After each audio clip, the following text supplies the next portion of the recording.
Olá, a partir de agora você é nosso convidado a acompanhar uma conversa com a senadora Ana Amélia. E o nosso tema, balanço do ano de 2015, que comentávamos aqui antes da gravação, foi recheado de episódios, sucessivos episódios muito diferentes do que é a convivência mais corriqueira entre Congresso Nacional, Palácio do Planalto e mesmo aqui no Congresso Nacional. E é esse o tema que conversamos agora com a senadora Ana Amélia. Senadora, muito grata pela sua presença aqui no nosso programa. 2015 é um ano que entra para a história? Ele já está na história. Está na história por tudo o que aconteceu ao longo deste exercício legislativo. Talvez o mais expressivo dele, porque foi o primeiro da história republicana, foi a manutenção da decretação da prisão de um senador em pleno exercício da sua atividade, determinada pelo Supremo Tribunal Federal e mantida por decisão aberta pelo Senado Federal. Então, essa, para mim, foi a mais emblemática ação política que tivemos, com a maior repercussão também sobre a sociedade brasileira, mostrando que nós não compactamos com a impunidade. Penso que também essa prisão tem que ser relacionada no espectro da Operação Lava Jato, que foi e continuará sendo o episódio de investigação de graves denúncias de corrupção que atingiram, eu diria, de morte até, não morte completa, mas atingiram visceralmente a maior estatal brasileira, a Petrobras.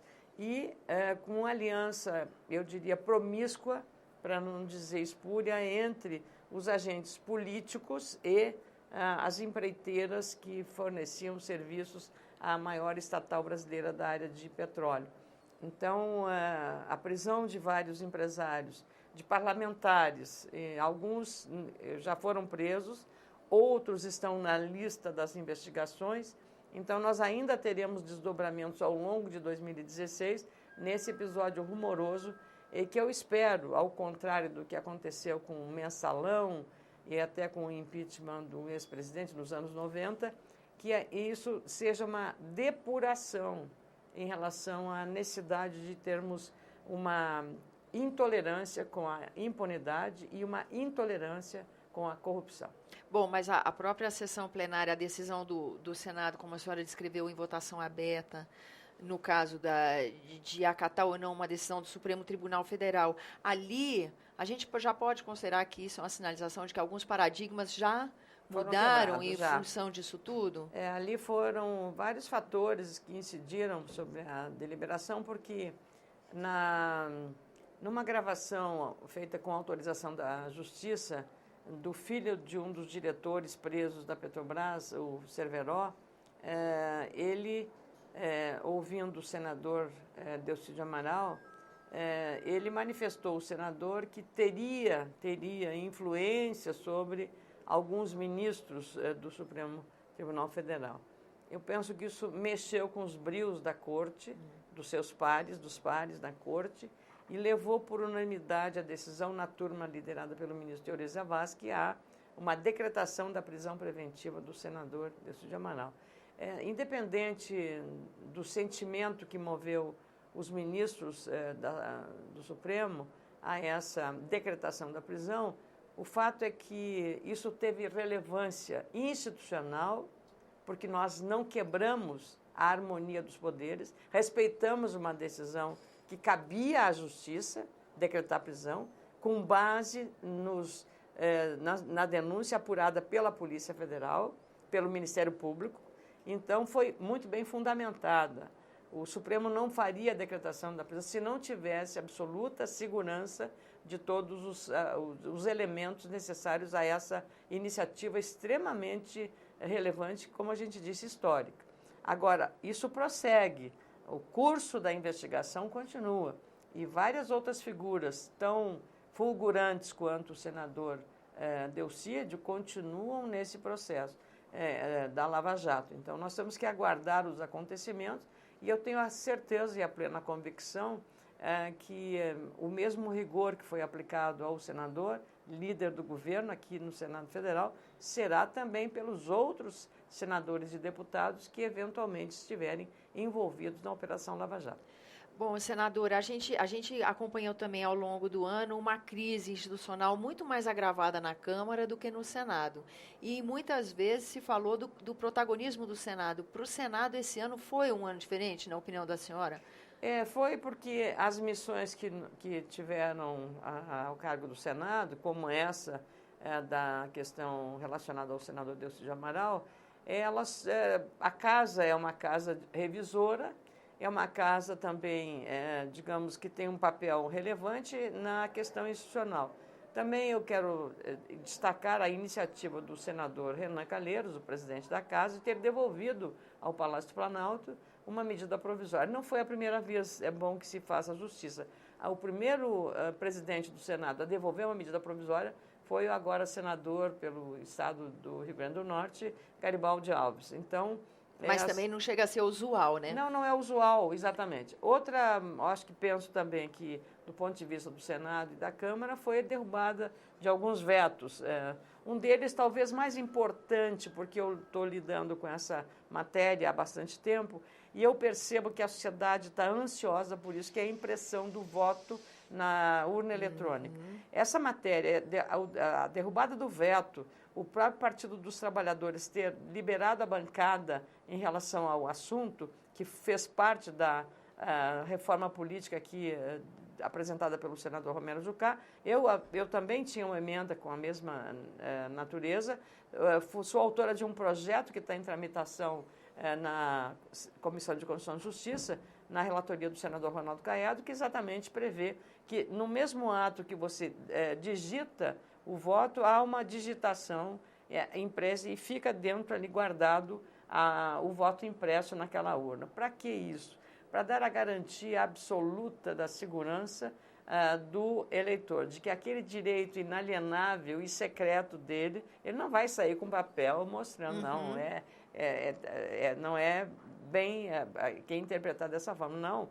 Aí seria uma violação do sigilo do voto.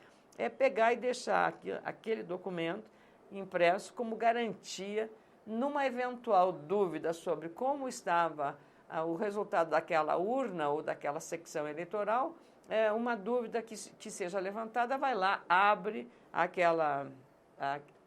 aqueles votos impressos e conta para saber se conferir com o número de eleitores ali daquela urna, daquela sessão, se confere com o número, se as mesmas pessoas estão ali.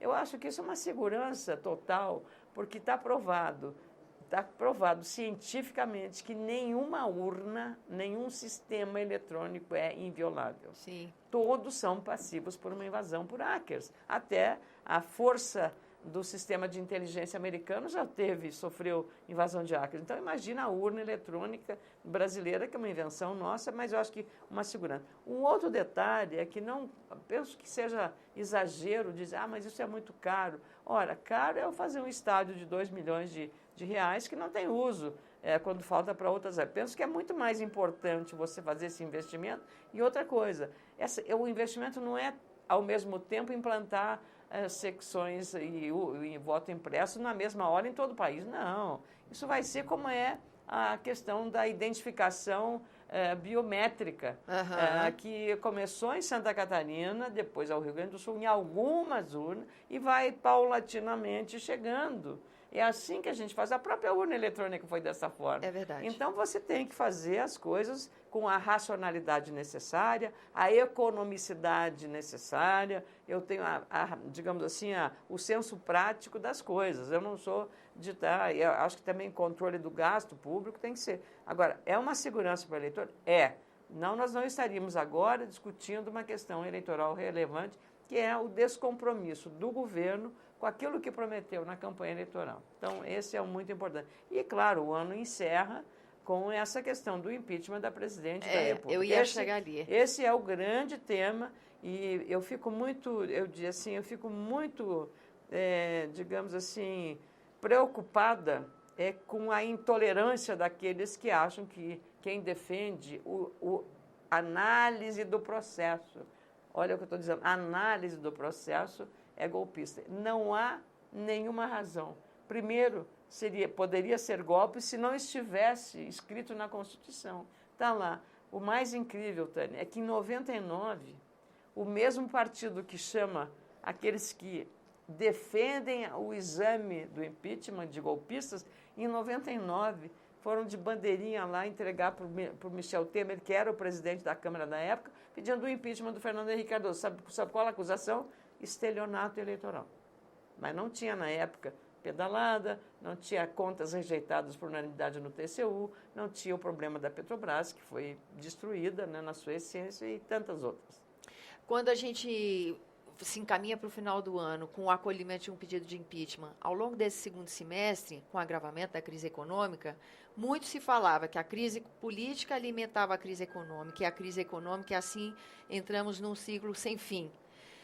Agora, com o acolhimento, o que a gente já pode depreender da crise política é que, na verdade, ela é uma crise de governabilidade?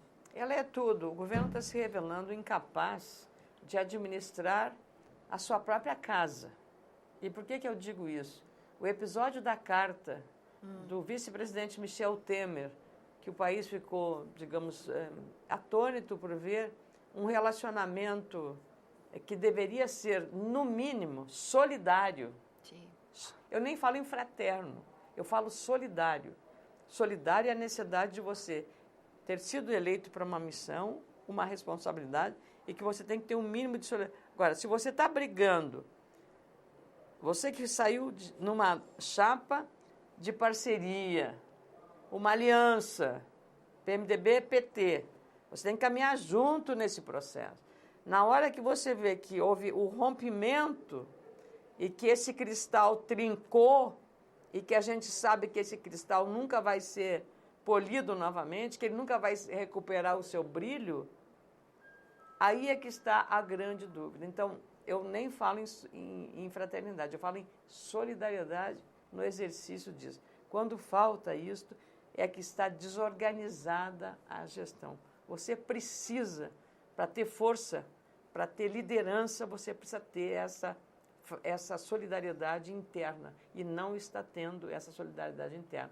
Também a dificuldade que a presidente tem na convivência com quantos ministros foram trocados, ministros de postos-chave. Tivemos aí uma reforma ministerial que não resultou na expectativa, não cumpriu a expectativa, Continua, né? Não, porque aí tudo depende da liderança de um processo, Isso vale para qualquer área, para qualquer setor, até na casa da gente.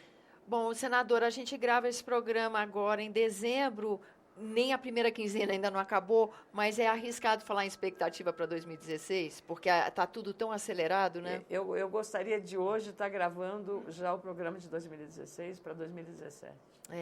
Quero que vai passar muito rápido.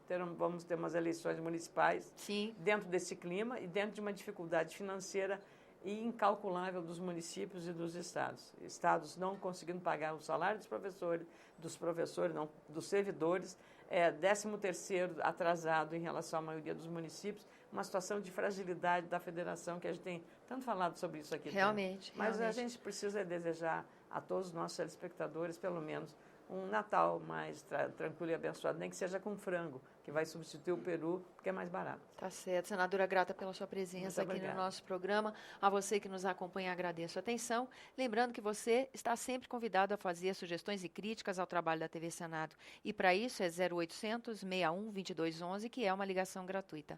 E quando você quiser rever esse ou outro dos nossos programas, use o endereço eletrônico senado.leg.br/tv. Até a próxima.